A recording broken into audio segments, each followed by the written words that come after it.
It's the Sleepers Podcast. It's G. We got Cart with me as well. Carter, how are you today? What's going on? Coming off a Man City 4-0 drumming in the Premier League, so I'm feeling good. Michigan State didn't lose this weekend. They didn't play either, but they didn't lose. So, can't complain. Sounds like a damn good week for you. Yeah. You're also coming off a little trip. You were in Indianapolis this weekend, correct? I did. Yep, I did go to Indy. I went to go visit some friends. So it was good to see them, good to see people. And, but of course I had to be back in time to podcast with my favorite dude, Greg Waddell. I think we need to talk hoops. There's a lot going on. Things need to be discussed. So I had to make it back. I'm back. And there was a lot that's been happening. Lots going on. Lots going on. And you're so kind, Carter. Thank you for that. I've been itching. I've been needing this. As you mentioned, big week in the NBA, particularly for the Brooklyn Nets, the Houston Rockets, and the Indiana Pacers. One of the largest trades in recent NBA history, I would say, went down. James Harden is a Brooklyn Net. He forced his way out of Houston.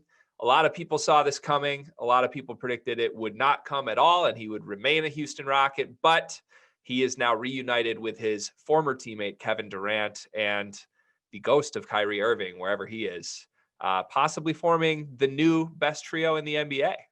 So That's exciting. That's big news. Yeah, it's crazy. And it got dropped. I mean, it like you said, we saw it coming. I mean, the writing was on the wall. My dog Harden came in fresh off strip clubs.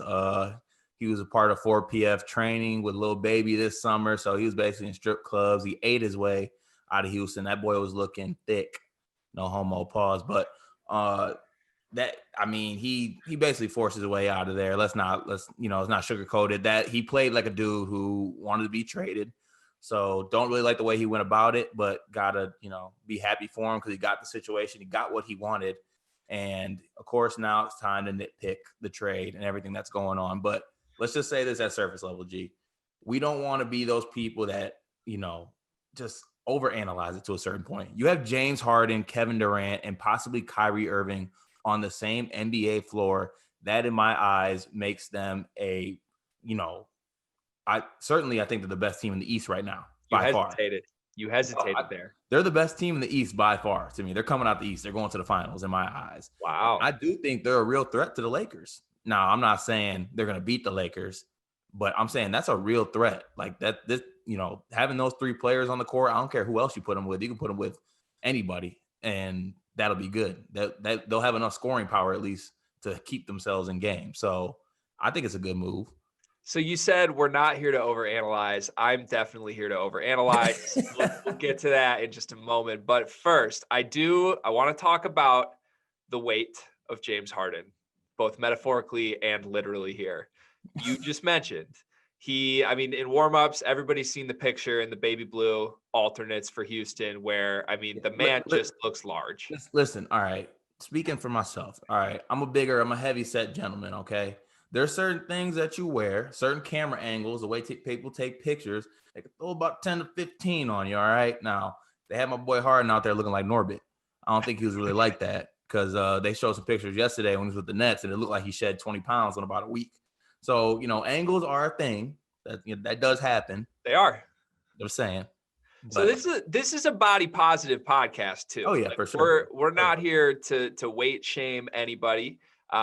I've certainly had fluctuations in weight over the past few years. I'm no stranger to that. I understand.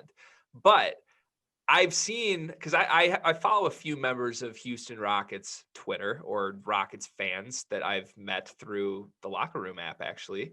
And they claim that this was all a total just ruse by James Harden. That it was never weight. It's not anything about he's even put on any pounds at all. He's the same playing weight he's always been. He was just like bulking up in like a weight vest in warmups and like 4 different pregame warmup shirts. Do you buy that? I don't really know if I buy that. Because here's my take on it. That's extreme as hell if he was doing that. He obviously looks skinnier in the Brooklyn Nets warmups. Yeah. Like there's something going on there. But I just want to say this, like he doesn't look to me as in shape as he was in the playoffs last year in those Brooklyn Nets warmups. Like he still looks like he put on a few pounds. Mm-hmm. So I But still think Harden probably has to lose a little if we're talking. yeah, no. And the thing is, with a player like Harden, I know you don't like thinking like this or like looking ahead like this, but there's a certain level of player that you really don't have to worry about in the regular season because you know once it gets time to like snap into it and make that playoff run, I bet 9 times out of 10 Harden's going to be in, good enough shape or in the best shape to make a title run. You heard situations like that. Draymond Green actually was on a podcast recently, and not to compare the two players, but there was a point in the season where I believe Bob Myers or somebody in the Warriors organization came up to Draymond. They're like, all right, look, like I know it's the middle of the regular season, but we're about to make this run now. Put down the candy, snap into it, hop on the Peloton, and let's get it going, And he was able to do that, and certain NBA players are able to do that. So I would bet that Harden will be able to, be in that best shape going forward, and maybe Durant can give him a little elbow, like, all right, James, let's put down that last drumstick. All right, we're good. You're full. We'll be all right. Sure. I buy that. Okay, it's time for me to overanalyze. I won't say we are an anti-anyone podcast because I can't speak for you. We have very differing opinions in many areas of the game of basketball at all levels. Mm-hmm. However, I will go on record saying I am an anti-Kyrie Irving basketball fan. I am an anti-James Harden basketball fan. I am a pro Kevin Durant basketball fan. I love KD. I was a little sad he left the Warriors because I liked him with Curry. I thought that was an all-time great pairing, but I get, okay, he wants to go back and have his team. This isn't him having his team anymore. Like, this isn't him and Kyrie going to do their little thing in Brooklyn. Like, this is super team version 4 for Kevin Durant in his career. So I don't know what to make of this. Harden and Kyrie, to me, are two of the greatest ball stoppers in basketball history. I mean, yes, Harden, his passing ability is incredible. I get it. But Kyrie's one of the greatest ball handlers in NBA history as well.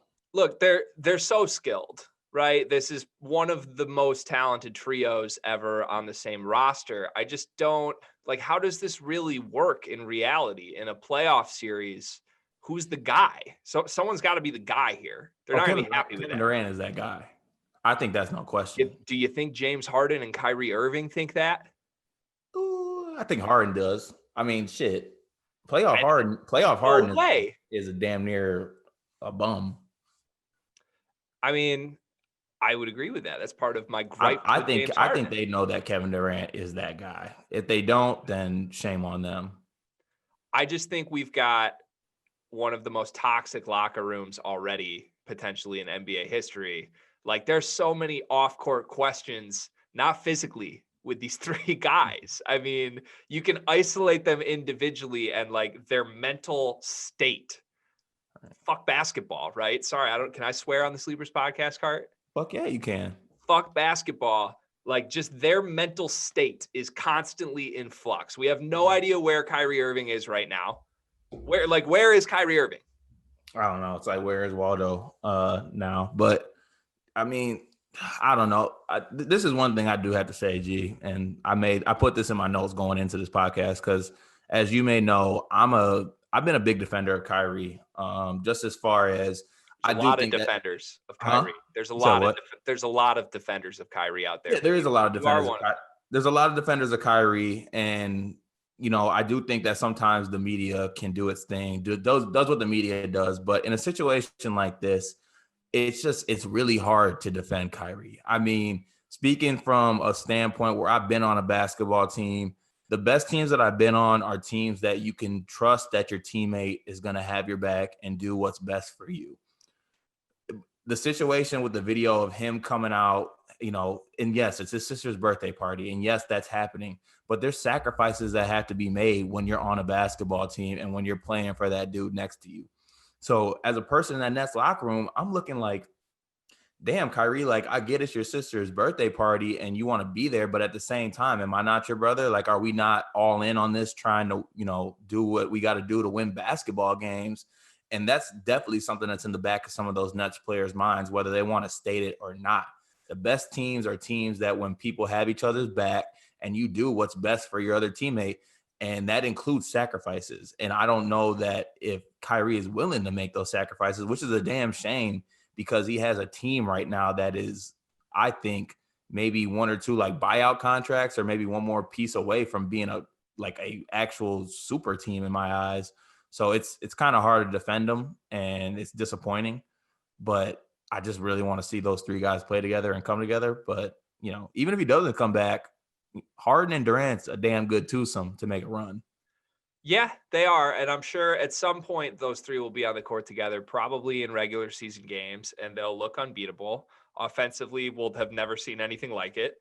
And it'll be the number one storyline to watch in the NBA. But you just said, I mean, basketball is about playing for and with the guys next to you. All of the best teams at all levels in basketball make sacrifices, and there's not necessarily a level of selfishness with multiple guys. You need a certain element of selfishness. You need guys that know I'm that guy. I'm going to go out and take those shots. But I got news for you, Cart. Kyrie Irving is not a guy who has ever in his career played for the guys next to him. I mean, when he was back at Cleveland, all he did was complain that he wasn't the number one and LeBron looked down on him and it was toxic. He goes to Boston. He damn sure wasn't playing for Jason Tatum and Jaylen Brown and Gordon Hayward and Al Horford. I mean, that team should have been great. They weren't great. Kyrie Irving deserves blame for that. He gets to Brooklyn. You've already got the video of the Zoom call with him saying, you know what? No one can guard me. I need my 8 post-ups. And now where is he? Like, to me, he is one of the most selfish players and out of touch with reality players in NBA history. He's so skilled. I know that. His shot won them an NBA title. But there's way too much going on up here for me to ever take him seriously as a positive asset to an NBA team. Right. And you know what? I already said it before. I stand a king that, you know, uses his PTO. You got to, you know, use it or lose it. Use your PTO. Don't let your boss tell you can't use your PTO. But come on, dog. Like, you do this, you disappear, and then you're seen at a birthday party in a pandemic. There is the vid is still out here. The coronavirus is still putting up triple doubles in these streets, and you're out at a club maskless. Like, it's inconsiderate. It's not smart for you. And it's also not smart for, you know, you're putting so many other people and so many other things at risk by doing that. It's a very selfish decision at a point where you should be able to, as a man, be able to make a smart decision and sacrifice in that situation. So it's disappointing. And it's hard to defend my guy. And I love Kyrie, but it's selfish tough to is defend. right in line with what he's been behaving like for the last 5 seasons. So yeah. I'm not surprised with that. The stats speak for themselves from the first game with James Harden as a Brooklyn Net. James Harden triple-double, 32 points, 12 rebounds, 14 assists. People were saying on Twitter that he was acting like the boyfriend who meets the girl's parents for the first time.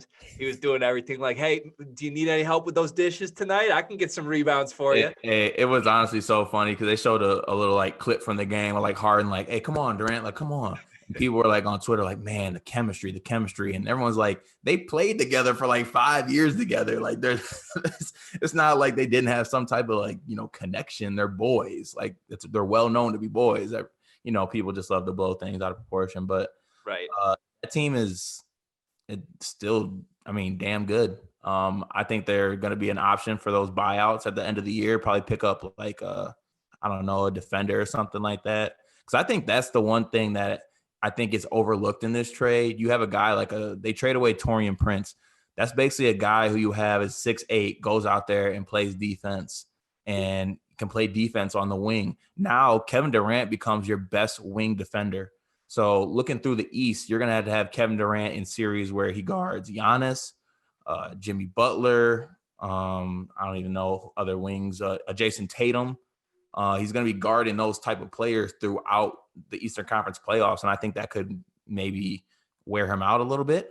They have options like Jeff Green, but I think Jeff Green is a fossil who ain't checking shit. So they definitely, you know, they lost a lot in this trade, I think, too. Jeff Green being back with Durant and Harden is one of my favorite subplots of this trade. That is a great storyline.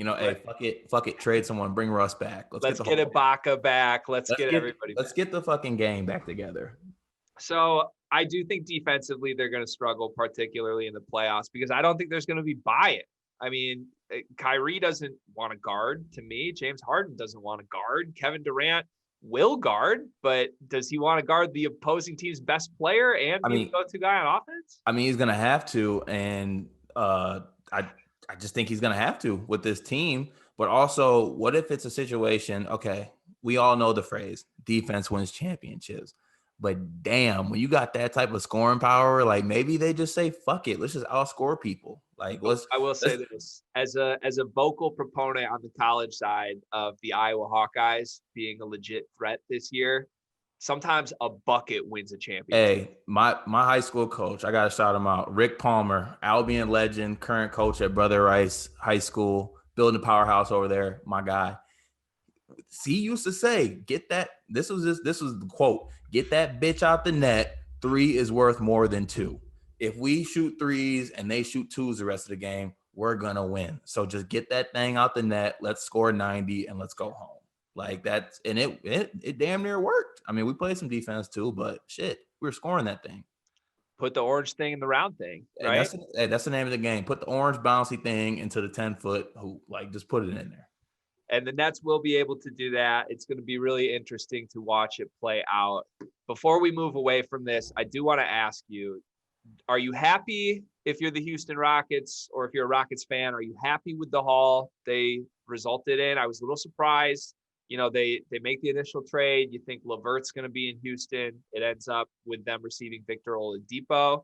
Karis LeVert, who prayers up to Mr. LeVert right now. They found a mass in his kidney, which they still need to do more tests on. Hopefully it's benign and there's no major issues for him long term. But LeVert goes to Indianapolis. I'd assume Pacers fans are probably not too happy with that result right now, just because of the health scare. But if LeVert is healthy, I mean, I'm taking him over Oladipo.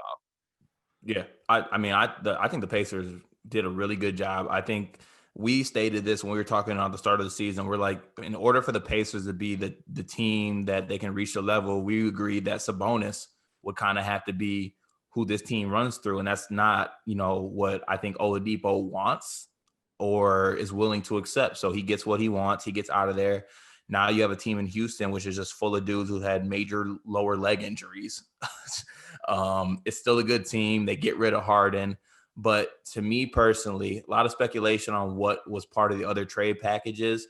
But I rather, get a Ben Simmons, a player who's 24, coming off an all-NBA season, a defensive stopper, first team all defense last year, I believe, a potential defensive player of the year candidate.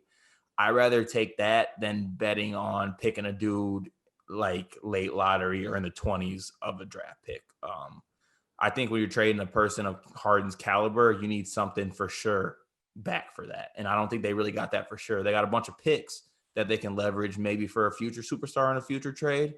But me personally, I would have rather took like Ben Simmons and some picks sprinkled in there, maybe get a Matisse Thybulle in there, whoever in there around a Ben Simmons, James Harden trade. And personally, I think it would have been best for the NBA as well. Because then you have a team where we don't have a super team in the East, which is what we have now. It's a little more parity. I think the Nets thing is great for the league, though. I mean, you do? I do. I think eras are defined by super teams like this. And with the Warriors dynasty sort of falling apart right now, and who knows, right? They don't have Clay. Maybe they come back. But you've got the Lakers, and then you've got what else has sort of been the question. The Clippers were supposed to be that. We saw in the playoffs last year. I don't think the Clippers are ever going to be that without another superstar. But I think it's good. It sets up nicely with the East team and a West team. We could easily see Brooklyn and the Lakers with LeBron for a couple years repeat in finals matchups. I think long-term that's a good thing. However, I'm with you. I'm a huge Ben Simmons advocate. His numbers this year leave a lot to be desired, especially scoring-wise, averaging 12 points a game. Yeah, I think he doesn't want to be there, though. I think that attributes to it. Well, it's just the worst fit for him ever, right? Like, I still think Ben Simmons to me is a top 10 guy in the league that you would pick to build a team around. Right. Like if you could put Ben Simmons with just 4 shooters around him and like drive his usage rate through the roof offensively and let him rock. And he's 24. Right. I think there's another level there, which if I'm Houston, I agree. I would much rather have Ben Simmons than I don't know. I think they got cute a little bit if you're the Rockets, right? Because the rumor was that they demanded Tyrese Maxey. Yeah. And the Sixers wouldn't give up Maxey, which also seems a little strange. That's strange as hell because like I love Tyrese Maxey, but is he really stopping me from getting a James Harden? I just don't really know if that's what's stopping me, to be honest. It shouldn't. I mean, it's not stopping me. Me personally, if I'm in the front office, that ain't stopping me. And I wouldn't do that trade if I'm the Sixers. I would not trade Ben Simmons plus anybody for James Harden. I just have my questions about Harden in general. But if you're gonna go all in and you're interested in Harden at that point, Tyrese Maxey should not stop that deal. Right. But also, you know, if Ben Simmons did get traded to the Rockets, like that team doesn't even do well to fit around him. Like I just want someone to really just go all in on Ben Simmons. Like just put him in there, give him like a Luka Doncic type usage rate, and just let him create and pass and do what he needs to do. But you know, for some reason the Sixers just don't want to just do that or build around him. I mean, his best year, he had like JJ Redick and Jimmy Butler on the wings for him, and he was able to, you know, make plays for them. JJ Redick had one of the best shooting careers ever. Like, and that's with a shooter at the end of his career. Like, just think about if you just went all in on Ben Simmons and just surrounded him with shooters. Like, it could be great, I think. Is that reason teams are scared to do that? Because he keeps airballing threes by about 10 feet? Hey, I ain't gonna lie. That was bad. That clip? No, that shit was short, left, air, all air. Like, it was so bad of a jump shot that people thought it was actually a pass. Like, it was that bad. It wasn't good. But yeah, I'm still pro Simmons. I'm glad you are too. Hopefully someday he gets out of the Philly situation. Or honestly, I mean, is there any chance the Sixers ever trade Embiid and keep Simmons? It doesn't seem like that, right? No, it seems to me like it's gonna be two of them, or the one that's gonna go is Simmons. What would you do though? Would you pick Embiid out of those two? Me personally, no, I'm taking Simmons. I am too. I'm taking Simmons because I think Embiid has yet to prove that he can keep he does this a lot. Like he's a superstar talent level type player, and he does this a lot and does all this, you know, putting up the big stats, doing all this. But he also drinks pitchers of Shirley Temples throughout the year and gets to the playoffs and his body breaks down. Like, it's no secret that a player like LeBron James spends $1 million every single offseason taking care of his body and how he takes care of his body. And people are just out here thinking you can just not take care of your body, and then you get to the playoffs or something like that and you're tired or you're weighed down. It just doesn't last. Like, you don't have the longevity with Embiid. So I'd rather take a Ben Simmons type player, to be honest. I think he's better all around to me. So what it sounds like you're saying is, around the league, there's a bunch of dudes that need to tighten up right now. To be honest, really, like, get it together, man. Like, no need to like make this a LeBron podcast, but like, he's giving you the blueprint. Like, this dude spends all this money, does all this hard work, and attributes all these things to his body. Yeah, he drinks bottles of wine. So do I. But he puts a lot of work in, and he's giving you the blueprint on how to be great and how to be, you know, have a long career. But some guys just don't want to, you know, follow that. I don't know why. Couldn't be me. Couldn't be me. All right, I've got some quick hitters. I'm drinking a beer podcasting with you. I've got some quick hitters. I want to play fact or fiction with you from 5 teams that surprised me with them either overachieving through the early point in the season or underachieving through the early point in the season. Mm-hmm. And I want you to tell me, based on the statement that I make, if it's a fact or if it is fiction. Okay. First up, the Cleveland Cavaliers, who are currently the 7th seed in the Eastern Conference, will make the playoffs. Do they trade Andre Drummond, or are they keeping him for the whole season? They got about 5 centers right now. They're looking like the Michigan State Spartans in the front court these days. If they keep drumming all year, they miss the playoffs. If they get rid of them, they still miss the playoffs. But I'm not buying it. I think they missed the playoffs. I want to just come out on record and say Colin Sexton and Darius Garland work so much better than I ever thought it would. They really do. I did not think they would work like that, but they definitely do.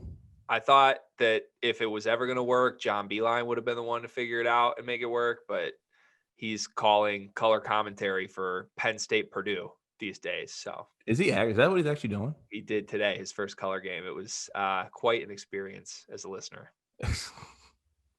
Wow. No, I'm saying miss on that. They're missing the playoffs. Okay, I agree with that. But Colin Sexton's been incredible. OG Young Bull, love to see it. Number 2, the Phoenix Suns, who are currently the 4 seed in the West, will win a playoff series. I'm going to say fact. I think they will win a playoff series, and I think it's because of the other pieces that they have who have played very well up until this point. I've been very surprised with Mikal Bridges this year. Jay Crowder actually has added a really nice piece for that team as well. Still have issues with Ayton and kind of the disappearing act he performs every couple games. It's a little alarming, but I think up until this point, they have shown me that they could be a team that can win a playoff series, I think. So I'm going to say that is fact. I'm pretty sure you're going to say fiction. I'm going to say fiction. Mikal Bridges, hashtag not my Bridges. He's fine. Jay Crowder is like at the top of my list of role player veterans that just like always ends up on a winning team somehow. I feel like he just gets passed around from contender to contender. So I don't know. I will say I got to eat some crow on the whole Chris Paul thing. I blasted them for that move. Yeah, hold on a second. I actually have some receipts for this, and I didn't bring this up in our pre-pod conversation because I wanted you to be caught off guard by this. Okay. I have a text from a Sir Gregory Waddell, and I'm going to read it right now. For this Suns team, they would have been better off keeping Ricky Rubio for this team over Chris Paul. That is an exact quote from Greg Waddell. He'd rather have Ricky Rubio than Chris Paul for this Suns team. Go. Yeah, I said that. I was wrong. I'll admit it. Fine. I was wrong. I don't know. Rubio's been awful in Minnesota. I'm a little confused by that because I think Rubio's been a fine player on the past couple contenders he's been on. But Chris Paul is more effective than I thought he would be as a 36-year-old point guard. Sue me. Sorry. I don't get it. I think they've overachieved. I don't think they're going to stay in the top 4 in the West. And if they do somehow hold on to the 4 seed, they're going to get either Dallas or Portland or Denver in the first round. And they're not winning that series. I don't know, man. There's a lot of concern, I think, across those Western Conference, kind of contenders. I mean, Jamal Murray's lost all his bubble juice. He's looking like Raymond Felton Nuggets out there now. So I don't know. They got to get it together for sure. But I knew Jamal Murray was going to be set for like a downward spiral after that one game in the bubble where he went toe to toe with Donovan Mitchell. And then he like came up for like a Snapchat or a TikTok with him after the game, like out by the pool. Like that was going to be the highlight of his career. Right? Like, I don't see him exceeding that at this point. Yeah, I mean, everyone was kind of preying on his bubble slump, and he's, feeding right into that right now with a level I didn't think he'd be this bad, but he has not been really good up until this point. But Jokic has been great. Jokic has been unbelievable. He's been unbelievable. But yeah, there's a lot of question marks, I think, in the West right now. I'm not saying the Suns finished around the 4 seed. I think preseason I had them like 5 or 6 in this conference.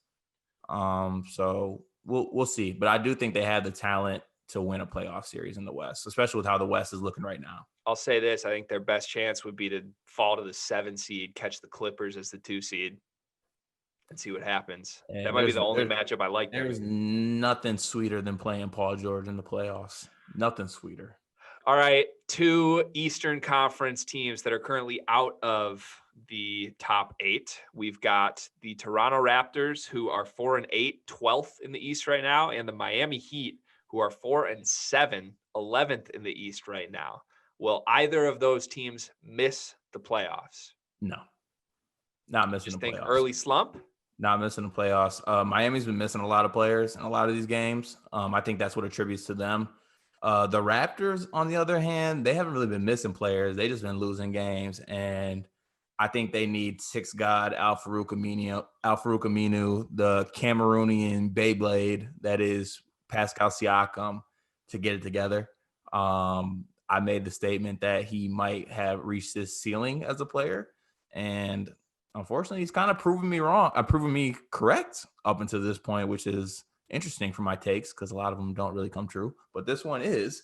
I think they get it together. They got too much talent, too much culture as a Raptors team to miss the playoffs in the East that I think is bad.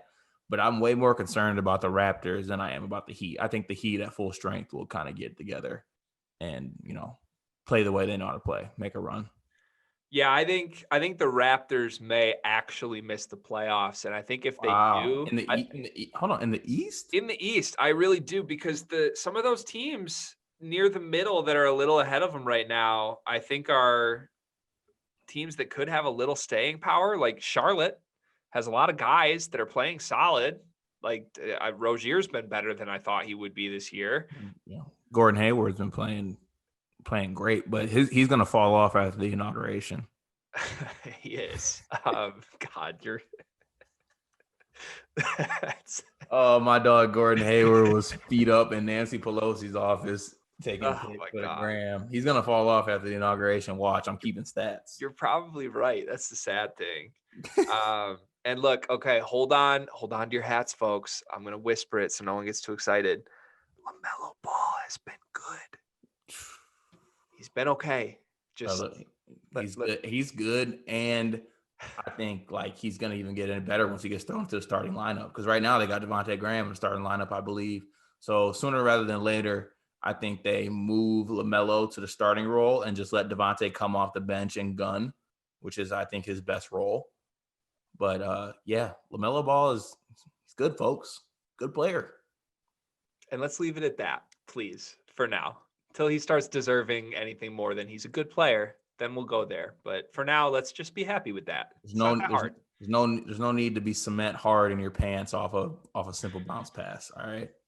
So yeah, I think there's teams ahead. Orlando, to me, honestly, is probably a playoff team with the way Vucevic has been playing. He's like a legitimate not first team All NBA, but like NBA All-Star for sure. I mean, they lost Markelle Fultz, so that hurts. Cole Anthony's been okay. Every NBA rookie point guard except for Killian Hayes has been okay. So they might be all right. I'm just saying the Raptors are also the organization that is smart enough to be like, oh shit, we're 4-11 right now. Let's throw in the towel and throw ourselves in the Cade Cunningham book. By the way, Cade, there's really great mortgage rates right now going on places downtown. So if you want to get a head start on that, go ahead, buddy. I've also got some breaking news for you, Cart, some non-basketball breaking news that I just feel you should know. Pat Mahomes has been taken to the locker room, and Michigan Wolverine Chad Henne is taking snaps on the field in a playoff game for the Kansas City Chiefs right now. What in the jack hell? It's happening. Oh, Lord have mercy. Okay. Let's pause there. Anything else with non-Pistons NBA that you want to get into before we hear a word from our sponsor? The Pistons stink, and that's okay. You stink it up, fellas. We got one with Sadiq Bey. Killian, I hope you heal up soon. We need you to be good. And also can I throw a draft hot take out here? Sure. I think that Evan Mobley will fit better with our team right now over Cade. We're going to pause right here for a word from our sponsor and then come back and revisit the Evan Mobley take from Carter Elliott. Today's episode of the Sleepers Podcast is brought to you by the Locker Room app. The Locker Room app is where you can bring your hot takes. It's a safe space for takes such as, is Chad Henne the new Pat Mahomes? Ooh. I think he might be. About to take him to Okay. No? All right. No, it's okay. This is a safe space for takes. but let's not go that far. But like Greg said, Locker Room's an audio-based social networking app connecting fans, reporters, players themselves. It's a free app available for download in the App Store. You can get your takes off. You can join rooms about college hoops, NFL, bachelor rooms, rooms on music. It's just really a social networking kind of platform that just connects all people, and it's great. It's free, and I mean, what more do you need? The Sleepers have their own show on the Locker Room app Tuesdays at 5 o'clock, where we're talking college hoops. Last week, we had Jeff Goodman in the room, who co-signed the Sleepers, by the way. So, I mean, after leaving the room, but he came back and then he joined us. So it was a good time. We always have a good time on the Locker Room app, and I mean, it's free. So, I don't know what more you need. Head over to the App Store, download the Locker Room app, come join us, come join other rooms, and just talk sports and talk whatever you want. Stay space and say dumb shit like Chad Henne's better than Patrick Mahomes. Get on the app, get your takes off, and join us on the Locker Room app every Tuesday. For now, back to the Sleepers podcast. Okay, before the break, Carter just teased an Evan Mobley is better for the Pistons take than Mr. Cade Cunningham. I would assume that also includes Jalen Suggs, Jalen Green, other guards. Yep. Also, I think Jalen Green is the best of the Jalens, and that's no shade to Jalen Suggs, because I think Jalen Suggs is a top 5 pick, but I think Jalen Green is better than Jalen Suggs. Okay. One take at a time here. Okay. Let's break down Evan Mobley. So why is it roster fit, or you just love Evan Mobley? It's roster fit for me. I think that it's the roster fit for me. it's the roster fit for me. But yeah, I think that it's a serious discussion that needs to be had, not even just for roster fit, that Evan Mobley could be the number 1 pick. I think it's worthy of a discussion, is it not? Stop it. Bro, you have a player who is 7 feet, who is doing things like, I mean, have you watched USC this year? He's doing he's doing some freakish things. Like, he is a kind of a Jaren Jackson type player. Like, and that's worthy of has the potential to be a star level player in the NBA. Maybe. I mean, there are some characteristics that remind me of Jaren. I was honestly more impressed with Jaren out of college than I've been with Mobley. Maybe it's just because we saw less bad with Jaren, because truly it was a little limited how he was used. Like, we only saw great things from him when he was on the floor, because he played 20 minutes a game. He didn't take that many shots, and the shots he did take were wide open, good ones. That said, his block rate for the 20 minutes a game he played was like astronomical. I don't think Mobley's as good of a defender. I don't think Mobley's that good of a rebounder, honestly. Like, he kind of feels more like a huge wing than he does like a true big, which isn't bad for the way the NBA is going. But yeah, but I attribute that to more of the talent around him at USC and the system at USC. I think in a different setting or role, I don't know if the place to go is Detroit Pistons if you want to excel in a setting or role, because we have tendencies to put players in the wrong role or the wrong situation. But I think you have a player who is 7 feet tall. Defensively, I think that he is able to block shots at a high rate with both hands. I've seen him do pick and rolls with his brother. I believe it's Isaiah Mobley, I think his name is. He looks good in the pick and roll. When he gets doubled on the block, he has the ability to make skip passes and throw it to the open man. He has good feel, good vision. I think that's with a guy like, we look at this past year, James Wiseman, a big question with him is his feel and his vision. I think that Mobley has that. I'm not saying it's like a point guard level vision, but if he gets doubled, he knows how to make the right play. He makes the right decision, does the right thing. And I think it's also a situation he doesn't even realize how good he could be yet. I think he's passive at this point. And I think once he realizes that he is who he is, he'll be even better and take it to another level. I don't think he's passive. I think he's I saw him play a couple of games ago and he only had 2 shots. That's like unacceptable. But that's because USC in general is a mess, which is part of why I don't love him. He could easily just turn around and shoot it. But he's more of, so he sees it in his head as, oh, I'm getting double teamed. Let me pass this and make the right play. But honestly, I'd be like, man, fuck it. Just shoot that. Yeah, maybe. Also, before I get blasted by any if there's like a USC Twitter crowd out there, which I doubt there is for basketball, but I just said USC's a mess. They're 11-2, but it's been a messy 11-2 is where I'm No, at. hold on. It is a mess. Their coach doesn't know how to put their best players in positions to do the best things.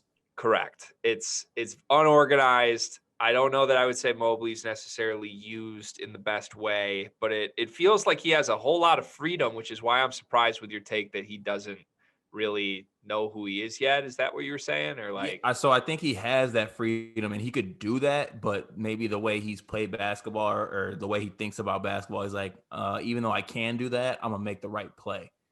But sometimes the right play is you being aggressive and you have the ability to shoot over a person or you have the ability to shoot over two people being that tall and, has a good looking stroke, pause, but he should be able to, do that type of stuff. So I just think it's him just thinking in his head, I'll just make the right. I'm doubled. Obviously I should pass this. so I think Mobley will be a good pro.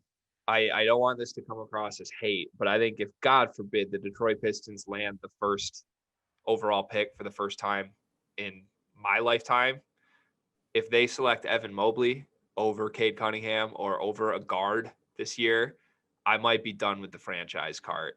And here's part of my problem. I teased this last year, and I'm gonna go back to it. I asked Omari Sankofa, who is the Detroit Pistons beat writer for the Free Press, in a mailbag. He answered this question. I said, should the Pistons maybe have an eye on the 2021 NBA draft with how they draft in this draft? I'm a little worried they're going to pick the point guard of the future and then avoid taking a guard in a guard-loaded class next year. Mm-hmm. Like, the last thing I wanted us to do was lock ourselves into a Brandon Knight situation for 5 years where we avoid other great players at that position at all costs. And, like, I think that's what they'd be doing if they took Mobley.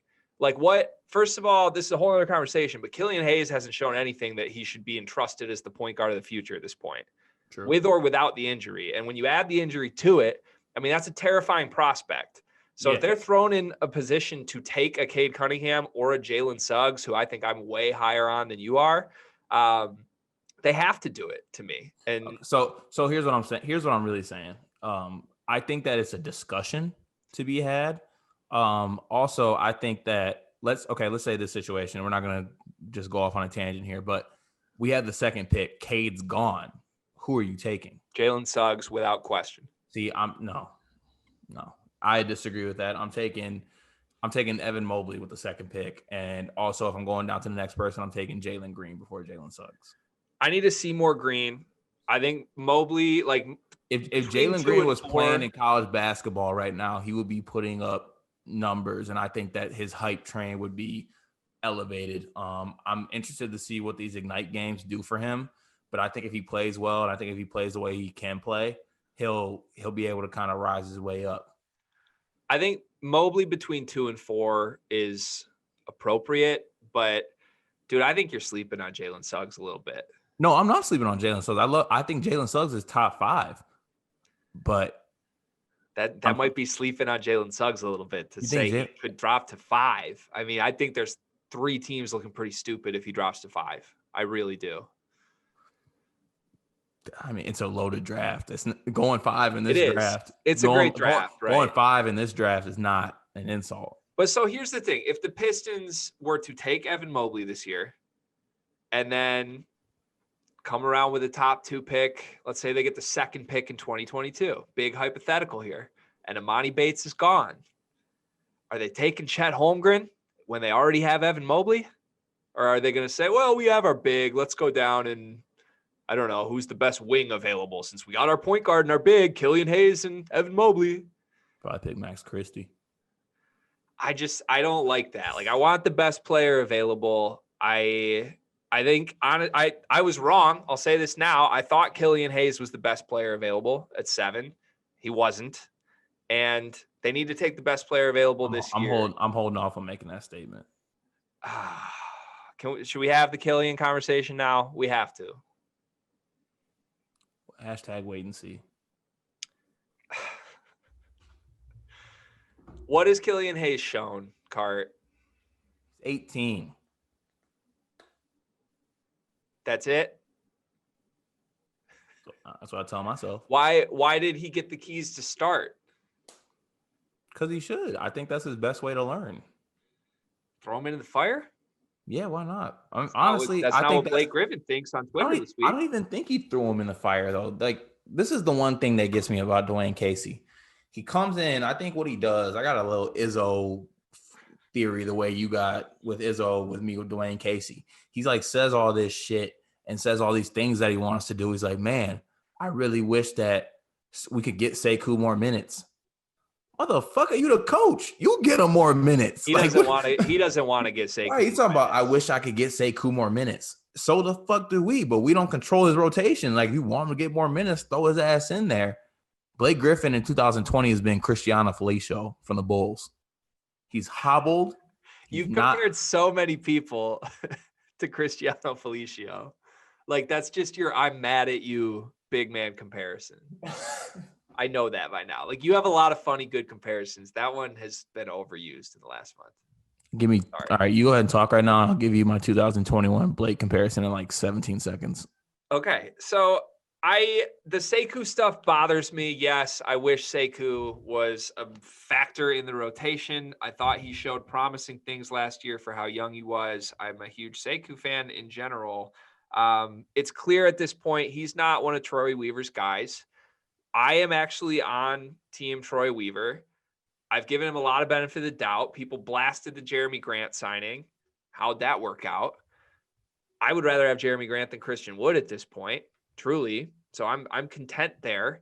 Sadiq Bey, great pick. Isaiah Stewart, solid pick. Like, I felt weird about those after the draft, but I think Troy Weaver has a plan. He's had a plan at his past stops. He's built contenders. He's built fun teams. And I see that forming here. And I think Pistons fans need to ready themselves for the fact that Sekou Doumbouya is probably not part of that plan.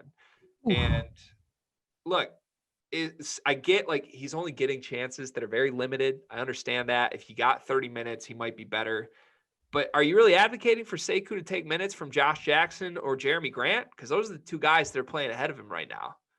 And Sekou's shooting 35% from the floor. Yeah. Also, I got this for you. You can choose which one you want. I got biracial Lauri Markkanen or Kyle Anderson with buffs. Kyle Anderson with buffs is better. Biracial Lauri Markkanen is a good that's a good player. I like Lauri Markkanen. Is he a max player? Because that's what the fuck we're playing, Blake. Well, the Pistons have a lot of things to fix, Cart. He's got Blake Griffin's one knee. Getting rid of Blake Griffin's one of them. Killian Hayes being anything would be nice. Speaking of percentages, Killian Hayes is shooting 27% from the floor for his rookie season. Okay, let's move on. The pain's too much. Let's just be objective, Pistons fans. That's my New Year's resolution for you. No. It's fair. Killian has sucked. Killian sucks. Thank you. Right now, if Killian retired today, the only thing you should say about him is he's an ass NBA player, because that's all he's shown us. And here's the thing, though. It's okay to say that. I don't understand why people trip about criticizing players and coaches who underperform. It's the same thing that I yell into the stratosphere to Michigan State fans. Like, it's okay to criticize Tom Izzo when he does bad things. We're not saying it was stupid to draft Killian Hayes. He might work out. He might. But he's been absolutely horrible. And unless he looks like a totally different player post-injury, then this was a massive failure. So we're not labeling that right now, but like, Pistons Twitter loves to be like, oh, it's been 11 games? That's all? Like, you going to jump all over all the other rookies that we've had? Like, you going to jump over Sadiq Bey because he missed a couple threes his first game? Like, no, Sadiq Bey's shown something. Every point guard in the league, Emmanuel Quickley looks great right now. Peyton Pritchard looks great right now. Cole Anthony looks good right now. Like, I'm not asking for too much. I'm not asking for 15 and 5. I'm asking for, like, give me 8 and 4 on 40% from the floor, and I'd feel fine about Killian right now. I couldn't get that. Yeah, true. He didn't give us much. He gave us nothing. He'll up soon. And he was our beloved tank commander before he went down. So we appreciate your service, Killian. Hopefully you're back to command the tank one more year next year. And in a couple years, we're starting Cade Cunningham and Chet Holmgren and Sadiq Bey and Jeremy Grant. And I'll be happy. So, Jeremy Grant, he'll be gone by then. But, yeah. No, also, the Pistons, to your last question, the Pistons will finish last in the East. We'll find a way to mess it up somehow. Yeah, we should finish last. Finish last. We'll finish like third last and end up with the 6th pick and get. We'll go on like a 6-game. We'll rip off a 6-game win streak at the end of the season for no reason to fuck ourselves over. Who we taking with the 6th pick, Cart? Huh? Who we taking with the 6th pick after we go through that winning streak late in the season? Someone from some overseas dude, probably. Oh, I'm not ready for this, but it's going to happen. Good Lord. All right. Anything else on Pistons? Keep losing, baby. They got too good of a win against Miami this weekend. Yeah, what the hell? Stop doing that. No, we don't need that. We don't need that. Get that out of here.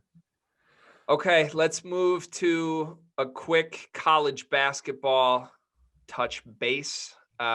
We weren't going to do any college basketball. This was going to be a full NBA episode, but I feel that this would be a pretty critical week to just totally ignore what has happened with the Michigan Wolverines. So I want to start there. In the last week, they had a absolute demolishing of a top 10 team at the Chrysler Center, the Wisconsin Badgers, who, Cart, I was told by many people out there, that's the toughest team in the Big Ten. I was told that you didn't want to play Micah Potter. You didn't want to go up and play against Greg Gard. They're so old and so experienced. They have no NBA players. They are future accountants. They are already a foot out the door. They graduated 3 years ago. Well, they're a foot out the door, but 2 feet in the door again next season when they bring everybody back with the COVID waiver. Dude, that's going to happen. Really wild. But look, let me just take my 10 seconds to clown Wisconsin for a second. Go ahead. Stop it. Wisconsin is fine. They're a good team. They're an NCAA tournament team. They're a top 4-ish Big Ten team. They're not winning this conference. They're not better than Michigan. They're not better than Iowa. And they're not better than Illinois. I know Illinois is struggling right now, but they're not. And they ain't better than State. They're a lot better than State. They're a lot better than State. Sorry, I had to try to sneak that in there. Okay, go ahead. And if you're going to yell at me, Greg Gard's not that good. Greg Gard's fine. Greg Gard was handed the keys to a sled that was just rumbling downhill. Wait a minute. Are we bringing out the Greg Gard is just a great substitute teacher takes? Greg Gard's fine. Fine. So you're saying Greg Gard's bringing that TV in on that little rolling thing, just popping the VHS in there and just letting the class watch What has Greg Gard done in his career? Let's talk about it. Has he overachieved at any point? Has he had a season where they have – I honestly don't know this. I'm truly asking you. Has he had a season without double-digit losses? To be honest, I couldn't even give you that right now. I'm about to look this up right now because I am going to accuse Greg Gard. All I know is that Greg Gard's greatest recruiting skill is hoping that good players are born in the state of Wisconsin. That's literally his greatest tool. He just picks kids from Wisconsin. Let's talk about it. Let's get the Greg Gard takes really flying. Okay, here's Greg Gard's 4 seasons as Wisconsin's head coach. He inherits a team with senior Bronson Koenig, senior Nigel Hayes, senior Zach Showalter, sophomore Ethan Happ, and goes 27-10 with them. Fine. Next year, he goes 15-18. Next year, he goes 23-11 with senior Ethan Happ and all of this senior class he currently has as sophomores. Next year, he goes 21-10. He's fine. That's where I'm at on Greg Gard. He's fine. Wisconsin, as long as Greg Gard is there, going to lose 10 games every single year. That's my take. Proof's in the pudding. It's not a take. 11-3 right now. They got 7 more losses coming. So good luck winning the Big Ten with that. Now, to a team that could win the Big Ten, the Michigan Wolverines. And, Cart, you can be happy about this. They laid a major egg at the barn, as every team that has gone to the barn this year has done. So I don't want to read too much into it. Eli Brooks was not there, but Michigan is no longer undefeated. I mean, to be honest, it's not even. I'm gonna give you credit. It's not that bad, man. Like Minnesota literally is the best team in the country at this barn. Are you Like taking Gonzaga or Minnesota if it's played at the barn? I'm probably getting Minnesota what plus 8.5. I'm taking 8.5 if I I'm get taking that. 8.5 and sprinkling some money line. That elevated floor is something about it. Like they really hoop when it comes to the barn. But I don't know, Greg. I don't know if you're looking too much into that game. I think maybe they're just being brought back to earth. I mean, they just smacked Wisconsin like that. Maybe it's just a tough road game. It probably could have been a little closer because they did fuck y'all up like it was bad. Been there, done that already. But yeah, I don't know. I'm not. I wouldn't panic or anything like that. So it was such a week of highs and lows. After the Wisconsin win, there was the countrywide narrative of we got to start thinking about this as a 3-horse race: Gonzaga, Baylor, and Michigan. This is first of all, let's spell check. This isn't a countrywide narrative. And I quote, because I keep all my receipts from Greg. It's time to talk about it after saying Greg Gard's a good coach and, the lowercase, uppercase, mocking tone. He said to me, it's a real situation. We should need to have a real discussion about it being a 3-horse race between Baylor, Gonzaga, and Michigan. And let me tell you, neither of those teams want to play Michigan right now. I stand by the fact that neither of them want to play Michigan. Now, I forgot how good Baylor was. I'm willing to go there. I had not seen Baylor in a while. They were off because of the COVID pause. They came back. They just played Texas Tech at Texas Tech, and they had them in a straitjacket for like 20 minutes. That team's really, really good. And Texas Tech made that a game in the second half. That I really, truly believe Texas Tech is still good. I think the top 4 in the Big 12 is significantly better than the top 4 in the Big 10 now, is where I'm at. But I just forgot how good Baylor was. And Jared Butler did not play well. He did not score until very late in that game. And then he took over down the stretch as an All-American should do. So at this point, Gonzaga is 1A by far. You can't even call it 1A anymore. They're 1. They're tier 1 by themselves. Baylor's tier 2 by themselves, significantly behind Gonzaga to me. And then in tier 3, I still think Michigan's probably the top of it, and they're not that far behind Baylor when they're playing well, is where I'm at. But it was wrong for me to say they're a clear top 3 team in the country. But also, they're missing a starter. No one wins at the barn.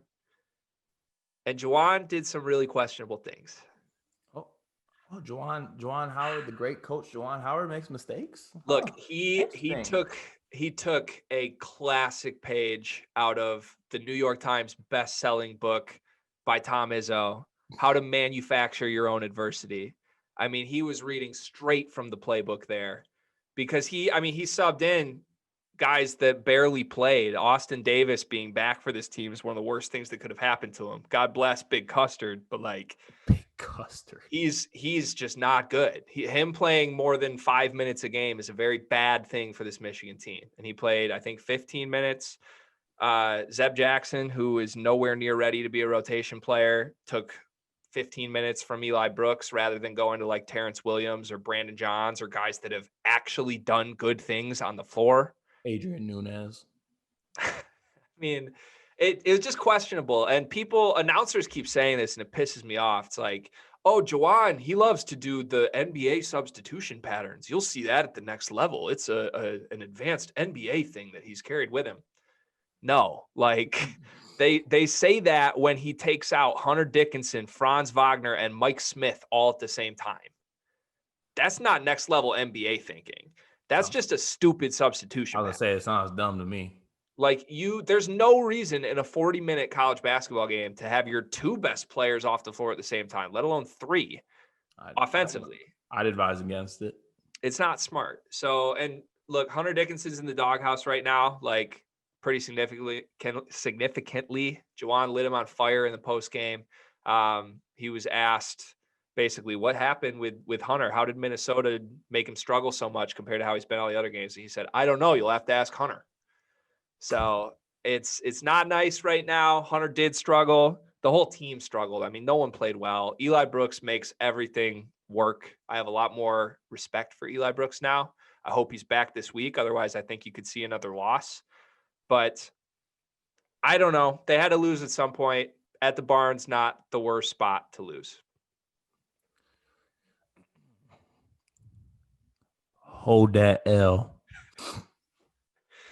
On the other side of the state, the Michigan State Spartans are on pause. Yes, we are. That's got to be a major relief for you. No, never want to see, my players get sick, but it's of course, who start the spread?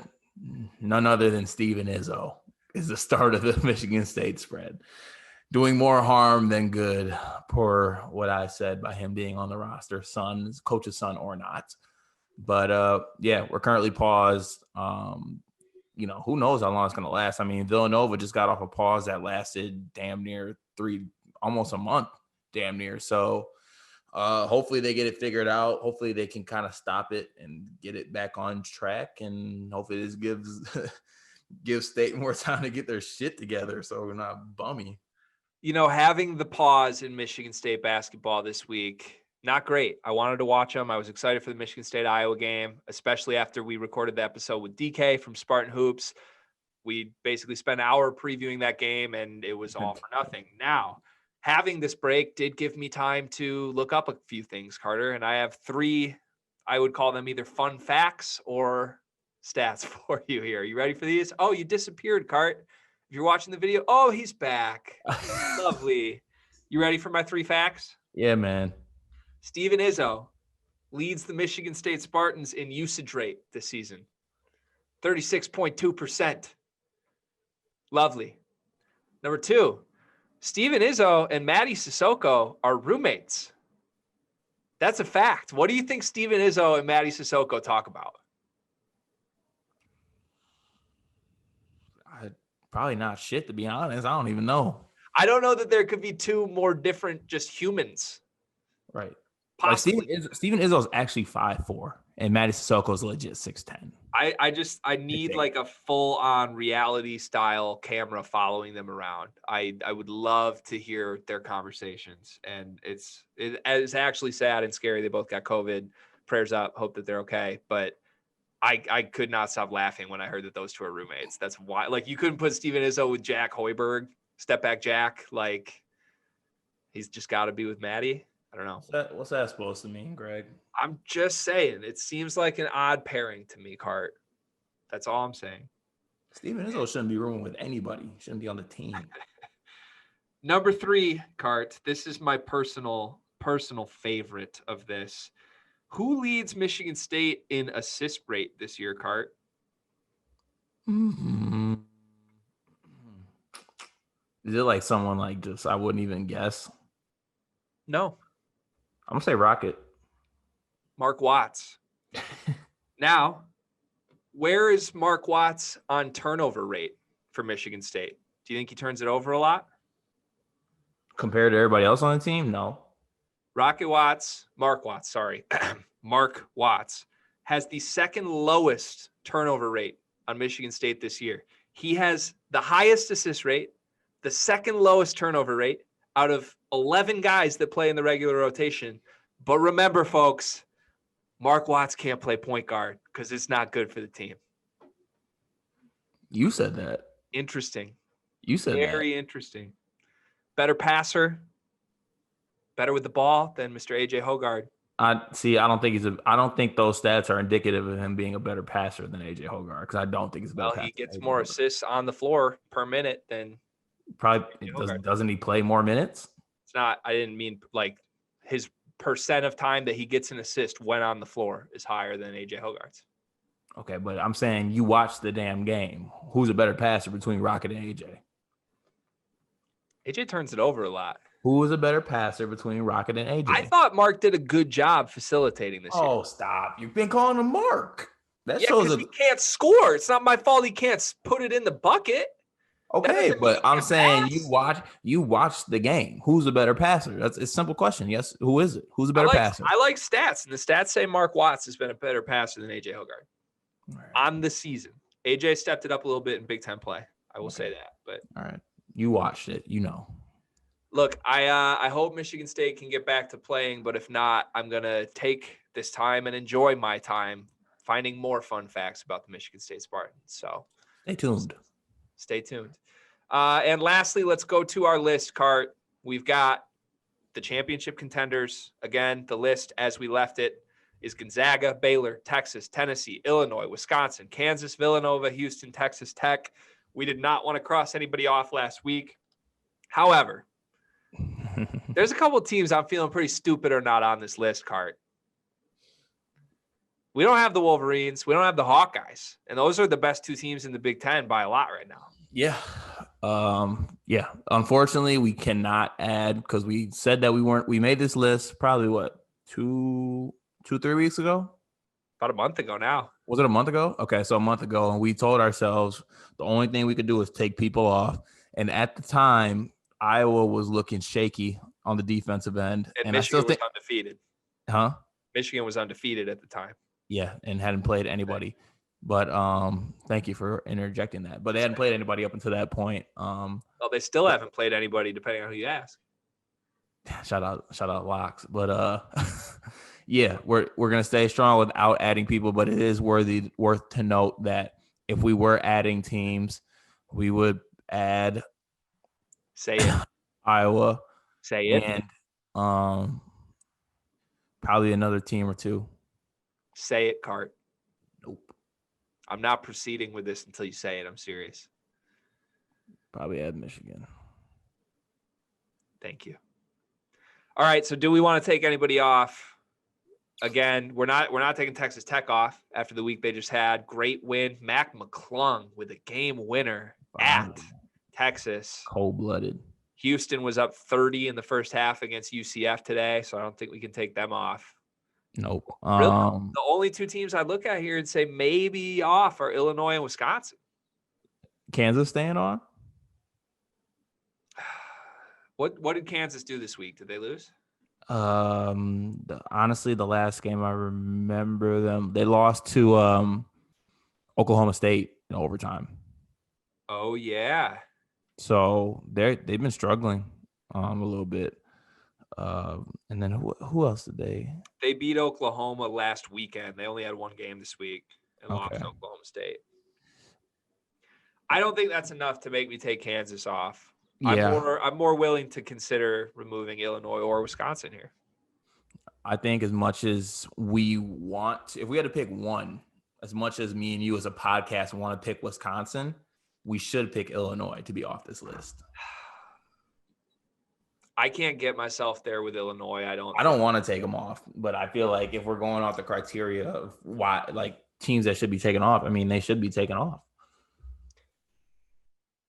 I mean, yeah, but back to my comparison of them to that 2013 Michigan team. That's why you don't want to take them off. It's not even because their players remind me of that. Illinois has real problems. Let's do a minute on Illinois. Okay. They basically have a guard and a center. And then what else? Like they don't really have any forwards. They're literally a point guard, a big man, and a bunch of undersized wings. Yeah. And that's not a good formula. But we do not like undersized wings. We hate undersized wings. But Io is that dude. And Kofi Coburn just needs to stop playing like that, like freshman that gets put on JV just because he's huge and can touch the rim, but like isn't ready to catch a pass. Like that's what he reminds me of. Oh shit, that's funny. I mean, yeah, that really made you yawn. You're that tired with my Illinois. Sorry, long weekend, but yeah, I don't want to take Illinois off.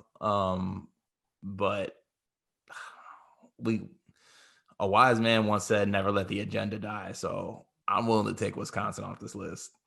Let's go there. I want to take Wisconsin off the list because I want everybody listening to this or watching this or recording this, Carter, even you. I want everybody to close your eyes with me for a second and envision it's the first weekend in April, maybe the second weekend in April, maybe the first weekend in May. Whenever we get there, it's the Final Four. And there's 4 teams remaining in basketball. And all of a sudden, that Saturday night game, both those games end, and you get to that Monday night, and there's 2 teams remaining.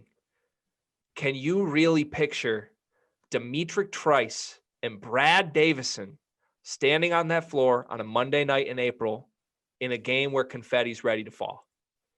No. I can't either. So there's your answer. Don't lie to yourselves, people. So let's take them off. Wisconsin's removed. I'm down with that. All right. Wisconsin is officially off our national championship contender list. That leaves us with one Big Ten team left. I mean, we talked about it. It would be more if we were. We're a pro Big Ten podcast, and we have the 4th best team in the Big Ten. It's the only one on our list. But hey, March is a different beast, man. I'm just glad Wisconsin's off. Yeah, me too. I feel good about it. That's exactly when you do shit like have your own podcast, you can do stuff like that. This is our list. If you got a problem with it, go make your own list. Yes, sir. All right, Cart, give the plug. Tell people where they can find us. You can always find us on Twitter at Sleepers Media. Also, our YouTube channel is up and going. We have episodes with Ken Palm on there. Just had a real good conversation with DK over at Spartan Hoops as well. Have a couple other interviews. JUCO Advocate on there. It's a really, we're really revving up the content on all of our social media platforms. So we try to drive everything to our YouTube channel, and then that has links to every other kind of platform that we're on. So Sleepers Media on YouTube. Check out our channel. We also have an Instagram at Sleepers Media. Gonna have all types of content on there as well. And of course, if you want to follow the masterminds behind Sleepers Media, you follow myself at the Brody_CA, and Greg, I believe, is at GWizzy12. I'm gonna be so mad at you if you didn't know my at. That's correct. At GWizzy12. But yeah, lot more stuff to come. And I think that everyone should follow our contender list and be sure, because these are recorded and we talk about who we think is going to win it all. And I have a good feeling it's going to come true come March. And that sound clip might come back to bite me. I'm willing to do some ridiculously stupid things if Wisconsin wins the national championship. Me too, honestly. And give us some ideas there. If anyone thinks of anything, I'll do it. I'll wear a Wisconsin polo every Wednesday for a year, and we'll call it Wisconsin Wednesdays. And actually, I have a weird proposal. People might not like this, but this is a punishment used in a fantasy league that I'm in that I love the concept of. If you lose, or in this case, if Wisconsin won a national championship, you and I would need to meet somewhere. We live away from each other, a couple hours away. We would need to meet at a pancake house or a restaurant that serves pancakes, and either stay in that establishment for 24 hours, or we can leave. Every pancake we eat removes an hour that we need to stay there. Ooh, we got there quick. Come down here. We'll go to OHOP. I'll smack 24 pancakes like it ain't nothing. Okay, then maybe that's not a good one. But I would do that if Wisconsin wins the title. Don't play with that boy. He's not one of them. Don't throw me no pancakes. It's over. All right. You can also get us on the Locker Room app. We will be there this Tuesday, every Tuesday at 5 p.m. Eastern, although we might need to reschedule that because I have high school hoops practice 5 to 7. So that's not going to work. But last week, we did have some awesome guests. We had Mr. Jeff Goodman, the Jeff Goodman, joined us for the room. We talked about the upcoming Michigan-Wisconsin game. We talked about a bunch of college hoops things. It was really fun. Bunch of people joined in. You can hop in the conversation in the Locker Room app, download it, follow us, find us there on Tuesdays. Get us on social, as Carter mentioned. Subscribe, like, all that good stuff. We have some big episodes coming up in the next few weeks. We have an episode in the works with a Michigan State basketball player. I will say a former fan favorite Michigan State basketball player from the last decade. And a couple other big guests on the Pistons side, some NBA folks that are in the works. So we've got fun people lined up to chat with the Sleepers. And if you have ideas, if you have things you want to hear from us, hit us up. Let us know. Yep. And as always, make sure that you tune in to The Bachelor tomorrow as well. And on that note, Have a great Sunday night, folks.